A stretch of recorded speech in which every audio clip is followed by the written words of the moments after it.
Hi everybody, so I thought I would vlog my week. I feel like I've got quite a lot going on this week.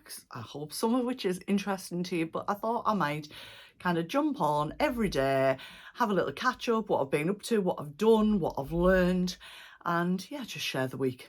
So today's Saturday. I have been to work this morning, and you might notice this dress was one of the ones I talked about altering the sleeves in, so I did do that. Did I do it yesterday or the day before? So these are now the flare sleeves, and I'm much happy with how this looks. Thank you to those of you that commented on my last dress change, which I did this in. Yeah, I'm really pleased with them. I feel like they're working much better for me. So yesterday I did have quite a productive day in here. I didn't do any physical sewing, but what I did do was cut 4 things out of my February plan, so that only leaves 1 left to cut, and I want to just double check the sizing on that later in the week, and that's the Davenport dress that I'm doing as a collaboration with Vanessa from Sew Lulu Rask. And so yesterday I cut out the bestie bag in denim. I'll pop some pictures in as we go of my stash hub kind of screen if it works. Because I've got all my projects saved and prioritised on there. I also cut out the Noodlehead buckthorn, which is the backpack and tote. Don't know what I'm doing that for. That means backpack apparently. I got that cut out in that lovely pink fabric, so that worked really well. And I also cut out the new dress by Fabric Godmother, the Aspen dress in the dark chambray. And I'm trying to remember what else I cut. Oh yes, and I cut out the pink La Hoodie No Hoodie in the pink French terry. So my plan is tomorrow to go to Sawtoon, finish off the skirt that started last week, and make that pink sweatshirt. So I'll talk to you about those and this dress more in my Friday sews for this week. And yeah, I feel quite like on top of things. Somebody did ask me, do I always keep my sewing room as tidy as I showed on that last video? So I thought, here's a spin of it as it is. The only thing that's different today is I've not moved my like beauty stuff that's over here. I've just closed that curtain so there's no reflection, but this is it. This is me. And yeah, I'll put that little video in, so as the room spins round, you can see it shows these sleeves when they were cut out. I need it tidy. If I walk in and it's messy, it messes with my head. So tidy is good. We're all different. Some people like having stuff all over and can work with that. I just can't. So yes, for those of you that have asked, it's generally tidy, except for the carpet. I mean, it's okay, I hoovered it a couple of days ago, but it's generally just covered in thread and I have to kind of get the hoover and give it a good sort out. So yeah, I just thought I'd do a little update. We've been to the Metro Centre. I finally got my eyebrows shaped. I did look like somebody that had just totally given up, I've got to say. So I feel like they're a bit better, and I haven't got like, sometimes I come out with a big red line across my head, you know, like adamant.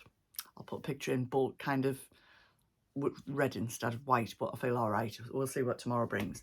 So I'm looking forward. Tomorrow I'm off to Sawtoon, so I will get some pictures, a little bit of footage, and catch up with you then. And yeah, look forward to it. Good morning. It is Tuesday. I had such a lovely day yesterday. I had a very long drive, but that was all fine. And then I met up last night with Jules, who is Jules on Instagram. I'll put her link in on the screen, and Claire from Loves Red Sews, who both live close by and who are friends. It was so nice when Jules got in touch and said, oh, you're coming down, we must meet up. And her son got married in the hotel here, so we met up and had dinner there. And Jan, that's the trainer for Baby Lock, came in and joined us for dinner, which was just lovely. We had a lovely evening, a really good catch up. Obviously talked all things sewing, but got to know each other a little bit as well. It was so lush. So I'm up, I'm ready to go, heading off to Baby Lock, which is literally just through a gate. It's so handy, and yes, hence the yellowy background and things with the lighting in here. I've not got a mic on this week, so the sound might be a little bit different, but I'm sure it'll be fine. So today and tomorrow we're doing feet and accessories for Overlock and Cover Stitch. So I'm quite excited about that, learn some more new things that I can then share with you guys as well. And on Thursday I'm doing Sashiko, however you pronounce that, so I'll tell you more about that nearer the time. And I'm staying here Thursday night because it's kind of a 5-hour-ish journey for me, so I'm not up to doing that on after the session anymore. So I'm staying here Thursday night, so I'll be able to kind of bring everything to you in one go. I won't be sharing like a teaching video. I'll just be telling you about the week and all of the week as well, what I've been doing. So today I'm wearing my Fibre Mood Fillers dress, which I made a couple of months ago and I love. And I've got another one of these cut out in my February plans in Liberty Betsy fabric. Can't wait to make that one. Really adore this dress. Another type of shirt dress, I'll pop a picture in, I've just took here in the room, but no darts, and it just fits like a dream.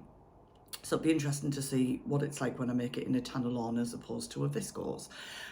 But yeah, so I'll catch up with you later tonight and fill you in on what's happened today.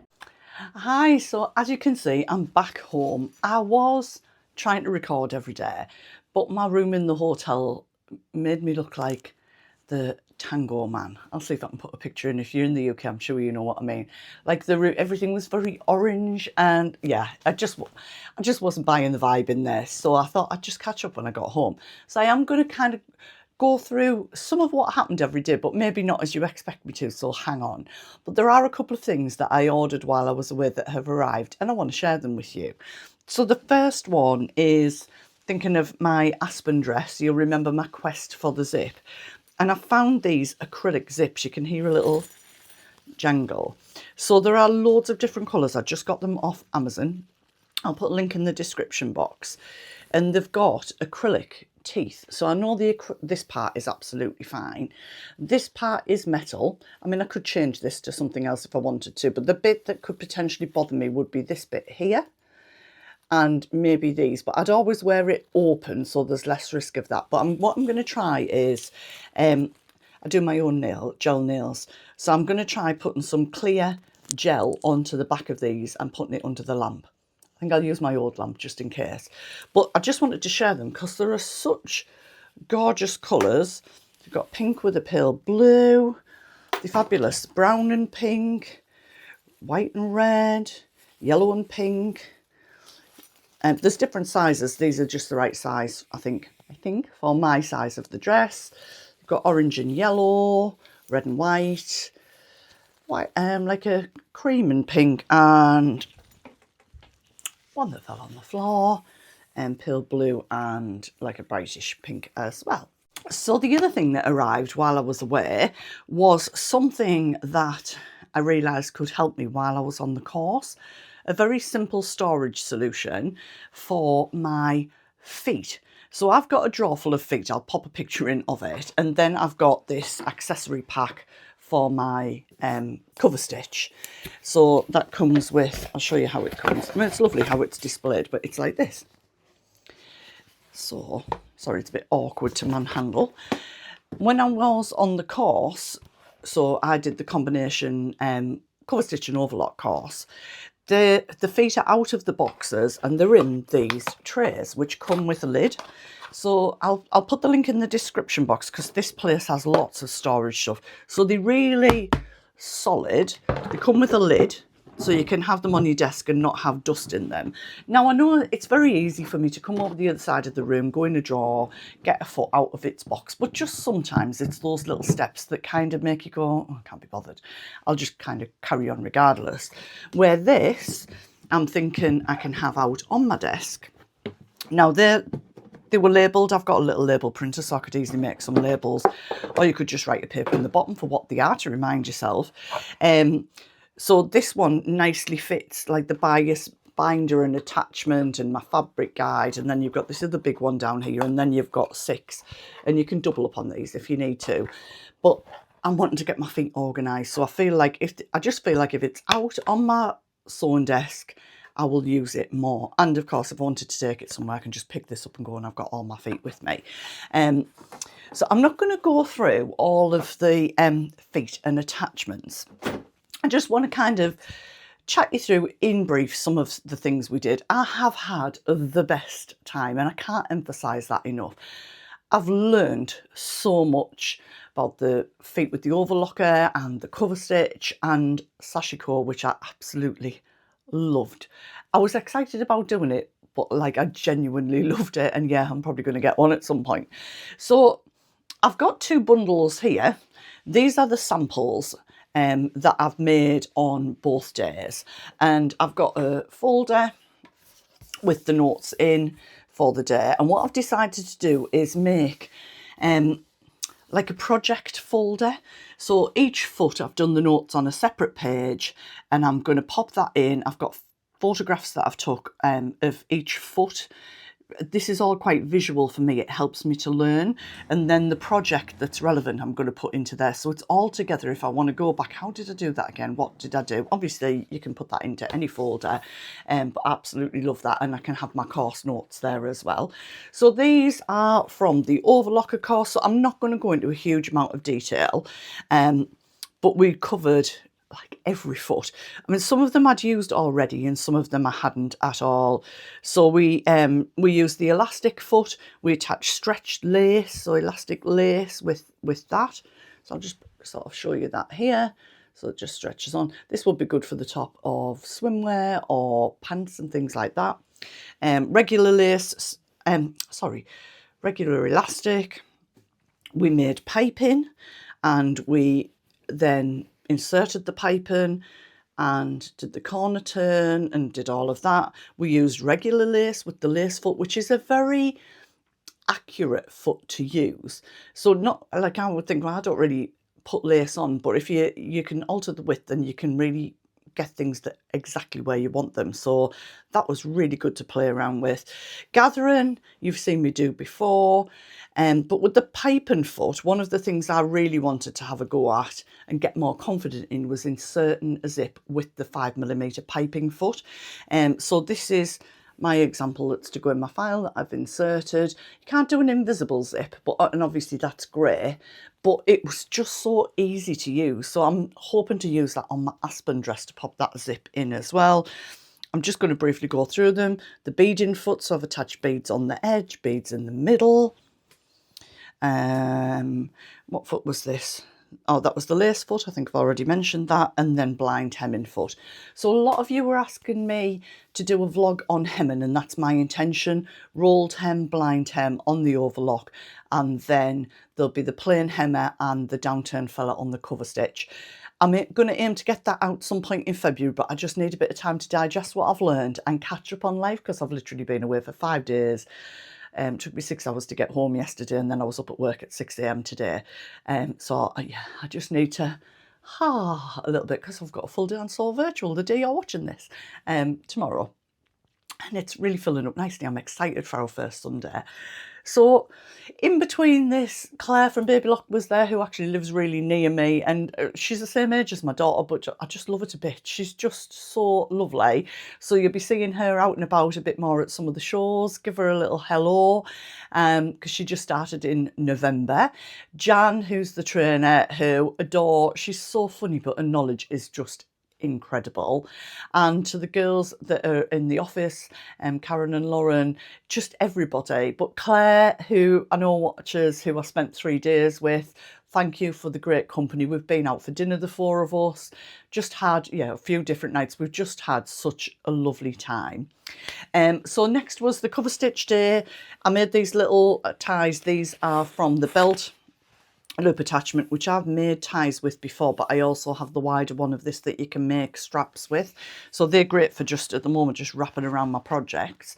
So I did try some ones I'd not seen before and ones that I have in my box, but I just was a bit like, oh, I don't know how to use this. So I'll show you this one first, because this is, look at this for denim. How fabulous is that? So that's, I think it's called the lapped foot. So you just have both pieces of fabric that go in, and one curls around one way and one curls around the other way, and straight away you've got your jeans seam, which is just fantastic. Yeah, I mean, that denim was really thick, and I was just amazed how easy it handled it. So I won't hold them all up. I've got a lot of samples, but I did the plain hemmer, which doubles the fabric over twice. Found that a breeze to use.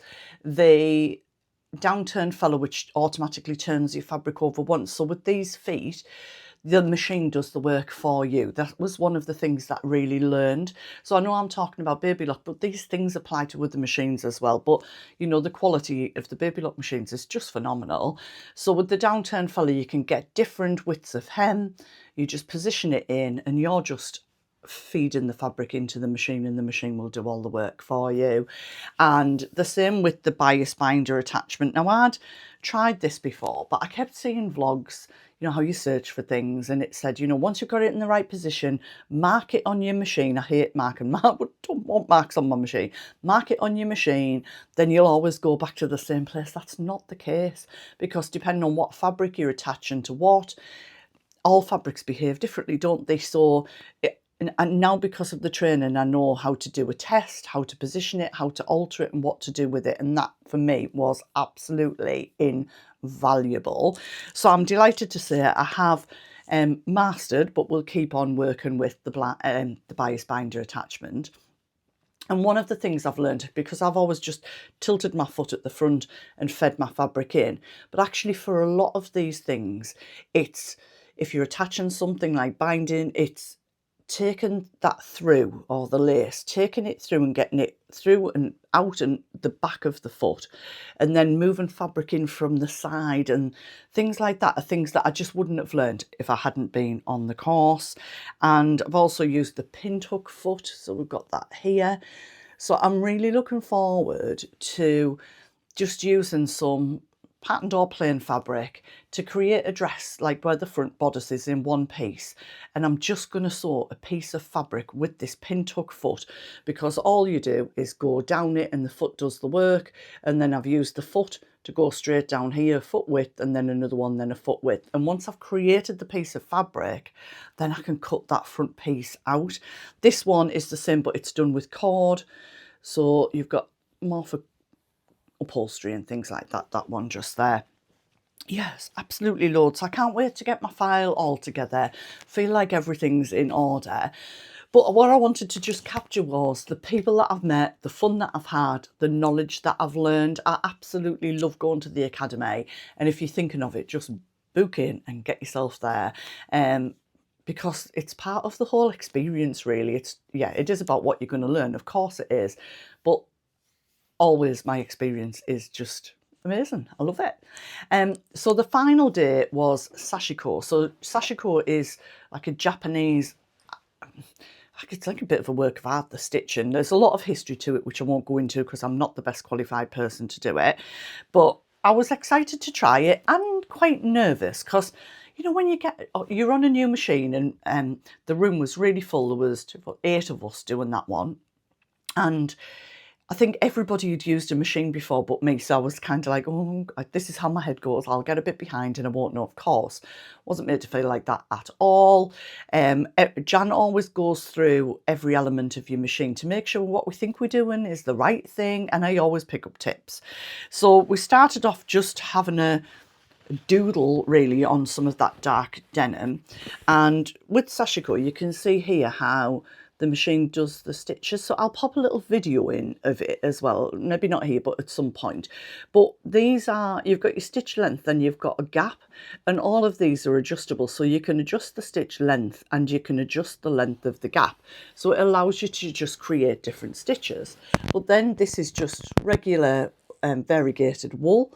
You can start to bring that in, so this is sort of plaiting it from side to side, and then here I've switched to moving it from side to side, so you can see how you can create these decorative effects.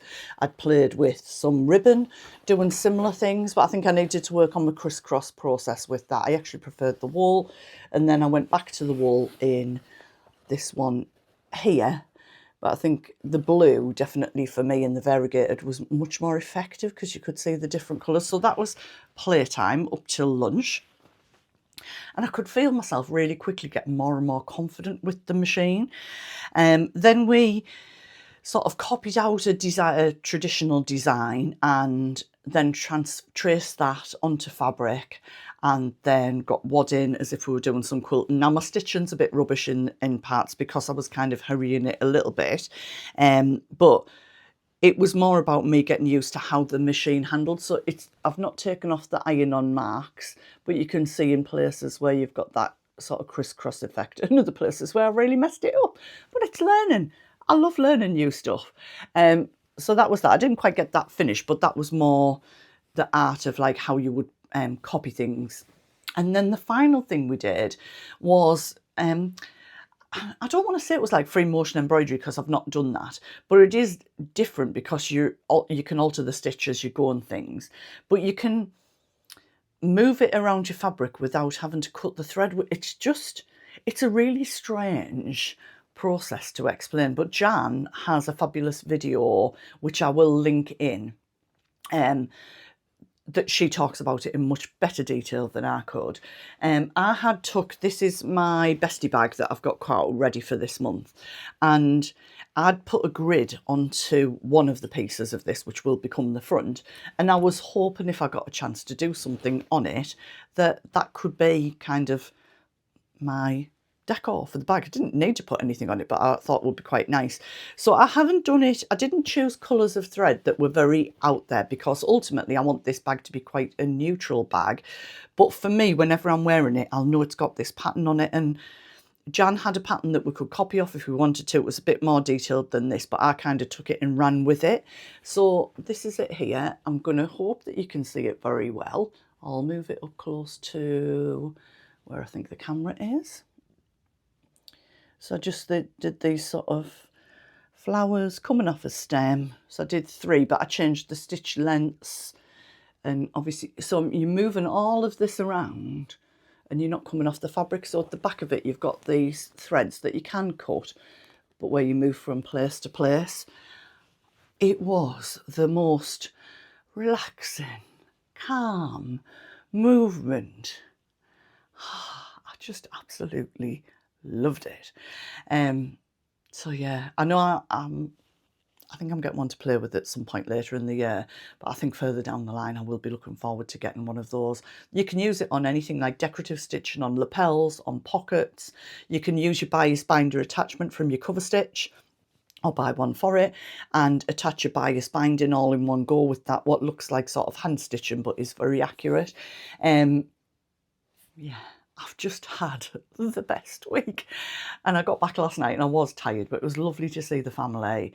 And then I've gone in a whole loop because I was back to work today. So I am a bit tired, but I'm just looking forward to a lovely family evening tonight. I hope all is good with you. I hope you've got some lovely sewing done. I keep thinking I've not done any sewing this week, and then I think all I've done is sewing this week, in the best way possible. So I will be back on Friday with some makes, hopefully, but I will be back on Friday. So enjoy your week and I'll catch up with you then.